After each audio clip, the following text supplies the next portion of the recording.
Si tu penses que le pouvoir dans ton pays doit aller à l'étranger, tu ne devrais pas demander les voix des citoyens de ce pays-là. Qui utilise EuroRSCG, une grosse entreprise française, pour sa campagne de communication, c'est Laurent Gbagbo. Qui utilise la Sofres pour faire ce sondage, c'est Laurent Gbagbo. Qui fait venir ses camarades socialistes pour sa campagne, c'est Laurent Gbagbo. Vous verrez que sur tous ces chapitres, Alassane Ouattara a utilisé des jeunes Ivoiriens, des entreprises ivoiriennes, qui ont donc utilisé cet argent pour payer des Ivoiriens. Nous n'avons pas eu à prendre dans les caisses de l'État des milliards de francs CFA pour payer ces grosses entreprises. Donc, c'est de la démagogie. Je pense qu'il est temps de dire la vérité aux Ivoiriens. Nous étions convoqués. C'est là que Houphouët-Boigny a dit sa phrase terrible. Mais Gbagbo Laurent, il est perdu. Toi, tu n'as rien.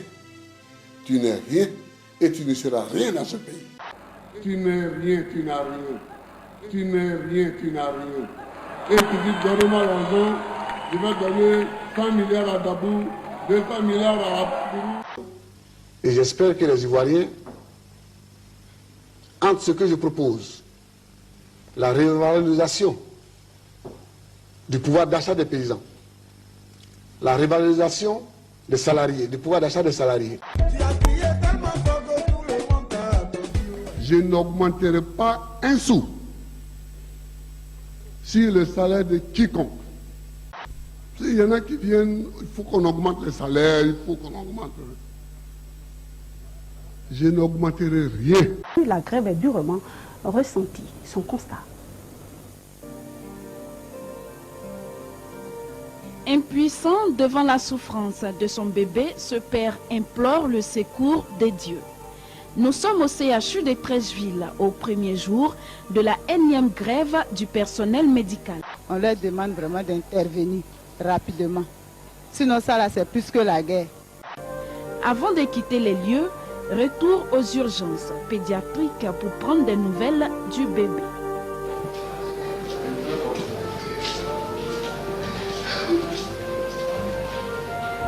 Les morts. Première victime innocente d'une série qui va peut-être s'étendre et s'intensifier au fil des heures si rien n'est fait. Donc les gens peuvent se mettre en grève. S'ils se mettent en grève, le résultat qu'ils vont récolter, c'est seulement qu'ils n'auront pas leur salaire.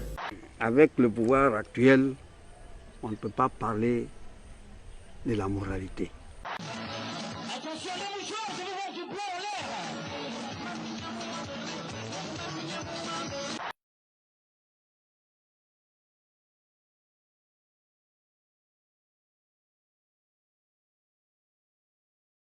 Les gens des cafés cacao, je leur disais toujours, je dis, vous là, un jour on va vous arrêter. Oh. Mais quand je leur parle comme ça, les gens croient que je m'amuse. Je dis, mais un jour on va vous mettre en prison. Parce que tout le monde dit que vous mangez l'argent, on va vous arrêter. Oh.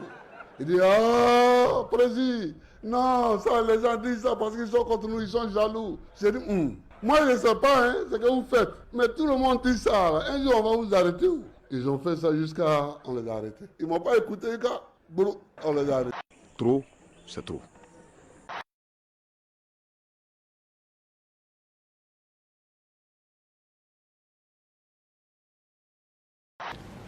Il faut que les gens constatent que si on est au pouvoir, des gens peuvent voler, des gens peuvent voler, des gens peuvent voler, et que ça s'est déjà vu avant nous. Mais il a un budget de souveraineté, et ça je le dis, vous pouvez vérifier, qui tourne autour de 70 milliards de francs CFA. Vous savez qu'aujourd'hui, certaines personnalités ou personnes sont en prison dans le cadre donc, des enquêtes commanditées par la Banque mondiale et le Fonds monétaire international sur les affaires du café cacao. C'est des centaines de milliards qui ont été détournés. Donc c'est ce combat que Tagro a mené. Lui au moins quand il voit l'argent, il partage aux gens. Et vous qui volez, qui gardez pour vous là. Donc le problème que Tagro a. Juste une dernière question. Oui. On voit vos affiches en ville, Ado Solutions. Voilà. Est-ce que ce n'est pas un peu un handicap dans la mesure où ça vous donne une image peut-être trop technocratique face à Laurent Gbagbo? Oui, mais vous savez, il faut de la technocratie et de la gestion. La Côte d'Ivoire n'a pas été gérée pendant 10 ans. Nous avons eu des promesses en l'air, des incohérences, des discours creux. Patron, c'est pas moi. Mais aujourd'hui, vous travaillez avec des gens qui en fait sont des apprentis. Parce que, un, ils n'ont jamais géré une situation. Ça c'est un. De deux, ils n'ont aucune idée du socialisme. Et tu les vois souvent dans des bureaux, ils occupent des hauts postes, ils sont imbus de leur personne, ils sont gonflés, ils sont ôtés. Ils attendent qu'on dise que Babo arrive quelque part, et puis ils portent un t-shirt, ils font tout pour acheter un t-shirt là, ils viennent avec des véhicules dans le village, et puis ils mettent des pancartes pour dire Gbagbo, Gbagbo, Gbagbo. Je vais vous raconter une toute petite histoire pour terminer.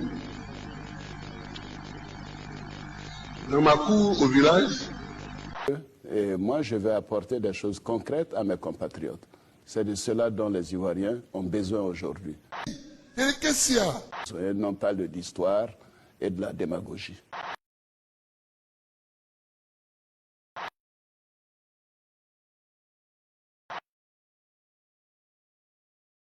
Elle est super. Oh, when the saints go martyring, oh, when the saints go martyring. Ça, c'est une pièce qui vaut 200 000 €. C'est les pièces les plus rares. C'est-à-dire qu'ils ne cultivent aucune humilité. Ils ne sont même pas humbles d'ailleurs. D'abord, ils parlent très mal, ils sont ôtés, tout et tout. Et ils ont, c'est-à-dire, je ne sais pas quoi, un esprit beaucoup plus carcan. Voilà. Donc tout ça, c'est choquant. Mais aujourd'hui, là où je suis en train de vous parler, le président de la République traverse tous ses ordures pour aller au travail et ça ne fait pas partie de son programme.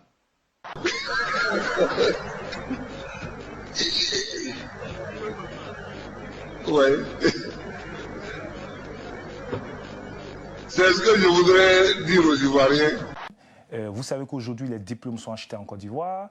Il faut faire de la corruption pour accéder à certaines fonctions administratives. Et nous pensons que Ouattara, de par sa rigueur dans la gestion des choses publiques, pourra permettre donc de résorber cette situation, de créer de toutes pièces par M. Laurent Gbagbo. Qu'est-ce qu'il y a? Je vais vous donner un autre exemple. Sa secrétaire a été impliquée dans une affaire de corruption en Côte d'Ivoire. Oui. Elle a été mise en prison, mais tenez-vous bien, quelques mois après, elle a été graciée par Laurent Gbagbo. Comment vous expliquez cela? Les tontons de la 3e générale, les tontons de Menteux, ils vont venir pour s'amuser. Parce qu'il y a longtemps, ils attendaient ça. Et ils sont en Espagne. Marche longue. Je ne sais pas qui a marche longue ici. Là. Voilà comment ils marchent à Abidjan.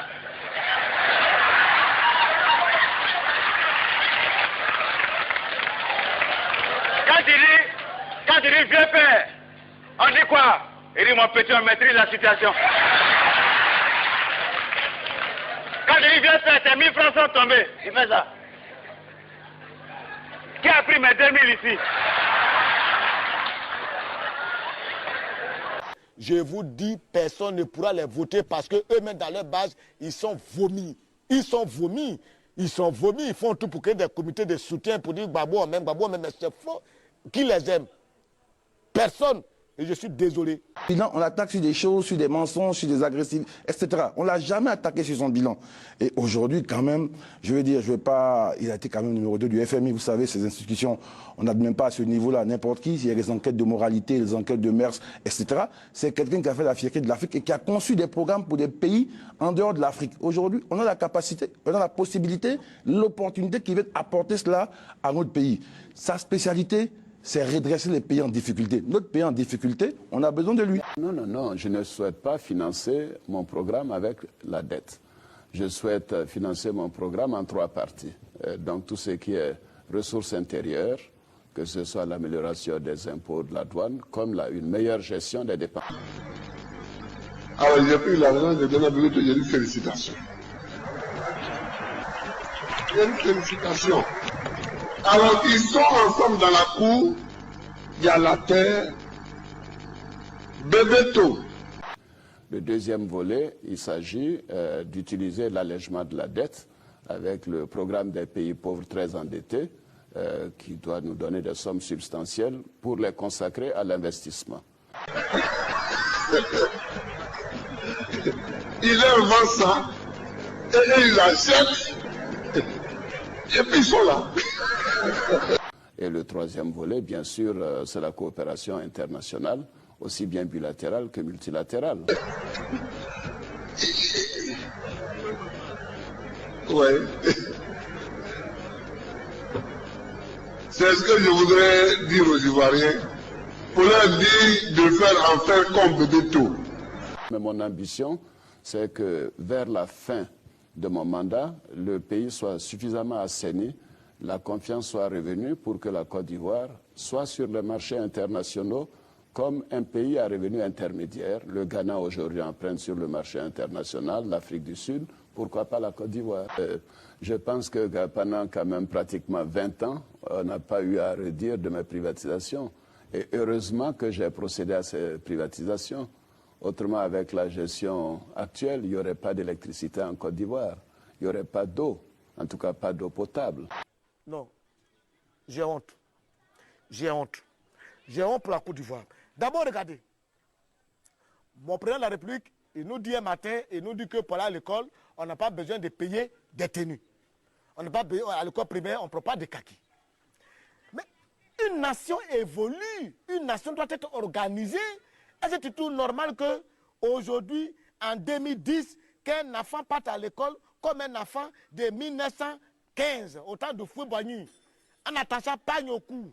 Moi, je suis parti un jour à Lakota où j'ai vu un petit garçon qui a porté juste un t-shirt. Il n'a même pas de caleçon. Un petit garçon de 5 ans, il n'a pas de caleçon. Il a porté un t-shirt, il a mis un petit capuche sur la tête et puis là, son ardoise. Il est dans les rangs. Autant, fils, c'est quoi ça? Il est parmi deux enfants, ils ont attaché serviette, d'autres attaché pagne. Je dis non, mon président, faut pas, ça dit non, non, non. Faut pas rediminuer, rabaisser l'école jusqu'à ce point. C'est la pagaille. Donc je ne vous envoie pas en mission principale. C'est celui qui n'a rien à dire qui insulte. Depuis que la campagne a commencé, nous avons suivi M. Ouattara de près. Nous n'avons attendu aucun propos haineux de sa bouche. Il n'a activé aucune haine, mais régulièrement. Mais c'est de la tradition dans le camp présidentiel. Là, nous évoluons. On ne peut pas accepter que nous partons à l'école, pas de CP1 déjà, qu'il y ait un désordre comme ça. S'il y a un désordre au CP1, mais si au CP1, il doit s'habiller comme il veut. Mais au collège, il fait ce qu'il veut, à l'université, il fait ce qu'il veut. L'alliance avec le PGCI, ça fait partie de la dynamique des actions politiques. Il y a eu des contradictions par le passé. Il y a une belle phrase qui dit qu'on s'est pardonné les offenses réciproquement et puis on construit une dynamique ensemble. Je veux dire, c'est pas négatif. Il ne faut pas toujours essayer de ressasser les choses qui ont divisé les gens. Plus on peut se rassembler, plus c'est bon. Il y a eu des problèmes à un moment donné, mais à un moment donné, ils ont dépassé, ils ont vu l'enjeu du pays, ils ont vu que le pays allait à la dérive, parce que justement, il y avait cette divergence, ils ont décidé de la traiter dans un front oufouetiste qui marche très bien, et je vous assure, au-delà de cette élection, qui va encore faire parler d'elle, parce que c'est un parti qui va aller se consolidant. Donc pour nous, nous allons tourner la page de Laurent Gbagbo. Gbagbo nous a dit, donnez-moi le pouvoir, je vais vous le rendre. On lui a donné le pouvoir, et nous l'a rendu, mais on ne l'a pas encore reçu. Ceux à qui il a donné sont des capitalistes qui ont bloqué ça sur la route. On n'a pas encore vu. On les attend sur le terrain, dans les campagnes. Ils vont venir nous trouver pour nous leur demander depuis 10 ans. Tu as donné le pouvoir pour nous envoyer là. Où ça est? C'est ça. Quand on t'envoie, il faut savoir t'envoyer. Donc il arrête de dire des choses insensées. Mais tu peux m'imaginer avec des gens qui se disent socialistes, qui possèdent dans les parcs auto près de 20 véhicules, qui possèdent près de 15 immeubles, qui passent leur temps à faire des voyages hors du pays, pour je ne sais pourquoi, ils s'intéressent peu à la chose même du pays. Et c'est dangereux. Le président de la République, M. Gbagbo, est une personne qui tient des propos qui ne sont pas dignes d'un chef d'État.